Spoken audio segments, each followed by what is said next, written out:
आदरणीय महेंद्र प्रताप यादव जी, हरिराम खोरी जी, सम्मानित मंच और हमारे जिसके लिए हम लोग आज ये सभा ऑर्गेनाइज किए हैं, माननीय विधायक मिल्कीपुर, पूर्व कैबिनेट मंत्री, समाजवादी पार्टी के राष्ट्रीय महासचिव और इंडिया गठबंधन के लोकसभा प्रत्याशी माननीय अवधेश प्रसाद जी का मैं इस मंच के माध्यम से स्वागत वंदन अभिनंदन करती हूँ।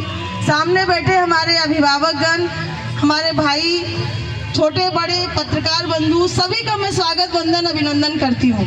जैसा कि आज की परिस्थिति आप लोग सभी समझ रहे हैं, बहुत ही संकट का दौर चल रहा है। आज हम देख रहे हैं इस सभा में ज़्यादा युवा है। युवाओं की ज़रूरत क्या है?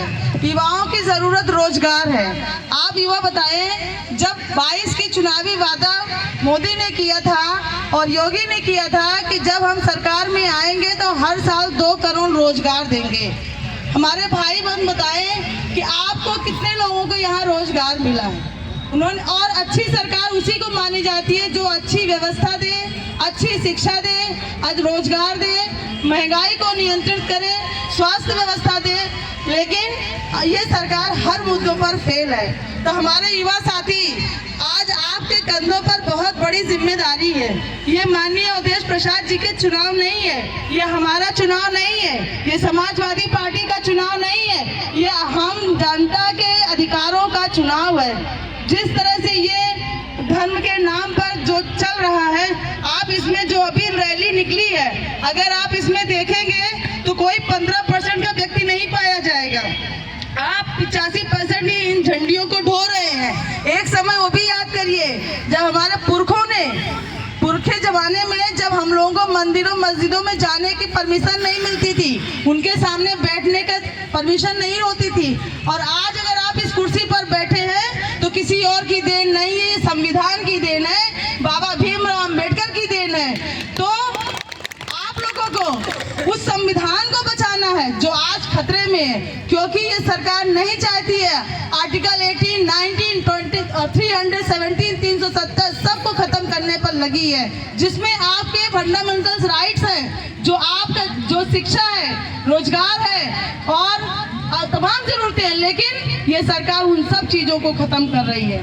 सबसे ज्यादा ये सरकार शिक्षा पर वार कर रही है, आपको पंगु बना रही है, आपका शिक्षा खत्म करने का काम करे। आप सरकार ये भी कर रही है कि 16 साल के बच्चे कोई भी कोचिंग इंस्टीट्यूट नहीं ज्वाइन कर सकते हैं, और जितने भी जो कंपटीशन की तैयारी करा रहे हैं, जो आपके कोचिंग सेंटर है, उनको भी बंद करने का काम भी ये सरकार करने जा रही है।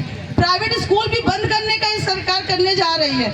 ये आपकी भी जिम्मेदारी है। जितनी जिम्मेदारी आज हमारी है, उतनी ही जिम्मेदारी आज आपकी भी है कि अगर कोई परिवर्तन ला सकता है तो हम युवा ही वो परिवर्तन ला सकते हैं। और माननीय मंत्री जी अगर जीतते हैं, जिस तरह से उन्होंने बीकापुर विधानसभा में जो पहले सुहावल थी अब बीकापुर हो गई, और मिल्कीपुर विधानसभा में पूरा विकास का जाल बिछाया, सड़कों का जाल बिछाया, रोजगार दिया, लाखों लाख बच्चों को रोजगार दिया, पुलिस में भर्तियां कराई।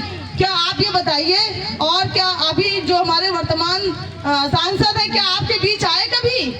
आप इनको देख लीजिए और आप उनको देख लीजिए। आपको खुद आकलन लगाना पड़ेगा, आपको खुद समझना पड़ेगा हम लोगों को क्या करना चाहिए। तो आज अगर आप यहाँ आए हैं तो आप एक संकल्प लीजिए, किसी भी बहकावे में ना आइए, किसी के समझाने में ना आइए।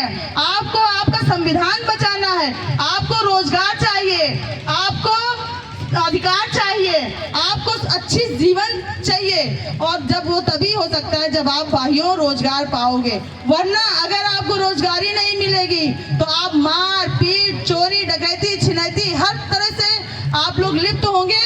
फिर यही प्रशासन आपको मार्केट और जेलों में बंद करने का भी काम यही करेगी। इसलिए आप लोग जागिए, हम लोग यहाँ जगाने आए हैं, जगा सकते हैं, बता सकते हैं, अधिकार आपको पाना है।